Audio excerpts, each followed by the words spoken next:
the Commanders are experimenting with the question of whether or not a guy who some think would have been a first rounder the year that Trey Lance came out of the draft. He was a 5th rounder in 2022. Sam Howell, they're all in with him a year after calling every team looking to see who they could trade for. They go with Sam Howell.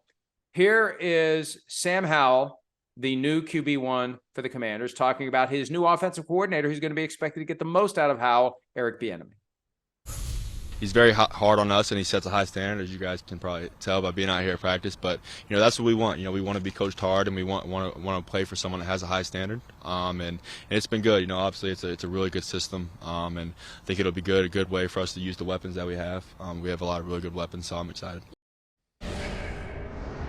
Look, I know there's a lot of excitement in Washington regarding what Eric Bieniemy potentially can do for that offense. Ron Rivera said some things recently about it. They believe in Eric Bieniemy, and this is a guy who had chance after chance that never came to fruition, but belief that he should have been a head coach. And he got to the point where he shouldn't have had to do it, but I'm glad he did it. It shows self-awareness. My ship is never going to come in Kansas City. It's just not going to happen. I got to go somewhere else where people will at least perceive I have more responsibility in the offense than I do in Kansas City, whatever the truth may be.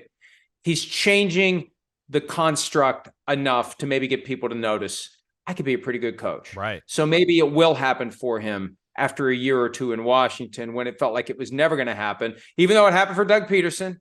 It happened for Matt Nagy. It may happen for Matt Nagy again now that he's back in that chair, but it just wasn't going to happen for Bieniemy for whatever reason. He's deciding I got to try to do it a different way. Yeah, it's I think the right move. Like you said, I think he read the room the right way. And again, you hear there, guy's a football coach. Again, you hear what Sam Howell says. It's cutthroat. It's in your face. He handled a lot of personalities there in Kansas City and did a great job. And we saw him do everything on the sideline, whether get in the face of certain guys, calm the group down, pump them up, whatever.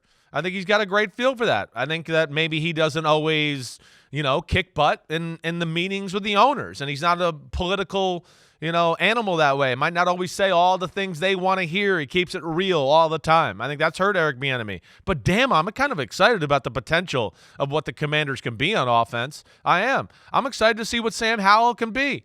Sam Howell, he's got a natural feel for the game. He's a good down the field thrower, Mike. That's one of definitely the positives about him coming out of North Carolina. They push the ball down the field, and we know this is an offense that's going to look to do that. So that's where you look at it. And then, Mike, we've waxed poetically a few times this offseason about the potential and the weaponry they have there. The 3 receivers and McLaurin, Samuel, and Dotson. I mean, you take those 3, that's about as much firepower as you're going to find in the NFL in 3 receivers. Pretty good tight end play. We know the running backs are damn good. They've improved the offensive line this offseason. Got a guy an Andrew Weil from Kansas City. So that's where I really think this can be a unit that kind of pops on the scene. Every year there's that defense or offense where we go, ooh, where did they come from? Washington offense this year could be that one where we go, ooh, whoa, they're kind of fun and putting up points and explosive. And I think a lot of that's just going to be on Sam Howell and how quickly he can get into starting quarterback form and digest this Bieniemy offense. You mentioned Terry McLaurin. He said that he sees a real quiet confidence in Sam Howell. And look, Sam Howell's got a lot that he needs to prove. He's got a long way to go. But I do kind of recall a few years ago, a guy who sat on the bench his entire rookie year, played the final week of the season, and then came out the next year and surprised the hell out of everybody. That may be the only thing that Sam Howell ever has in common with Patrick Mahomes, but we'll see what Sam Howell does. It's a blank slate, and he's got Eric Bieniemy putting him in position to be as successful as he can be. We'll see what he can do. They love him in Washington. People do believe he would have been a first-round pick in 2021. That was part of the justification that the team would kind of point to in saying, we're going to stop this madness, this cult-style madness of constantly looking for a veteran. Let's just see what this kid can do. Yeah. Let's just give it a try. Right. And if it works, hey, it's the kind of thing that can secure employment for people after this year when there's a new owner, that may be looking to change things. If you turn Sam Howell into the next big thing, and again, that's assuming a lot, but if they get lucky and it lines up just right and Howell ends up being great, that's going to save some jobs. Yeah, under the new regime in Washington. Yeah, I agreed. Definitely save some jobs. Maybe get the guy here at the bottom of the screen right there, Eric Bieniemy, get him a new job, right?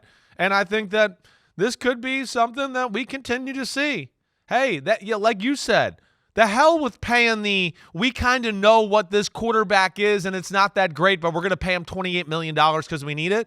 I think we're going to slowly see the tide turn here in that type of conversation where teams are going to go, you know what, we know what that is, and it's not that great.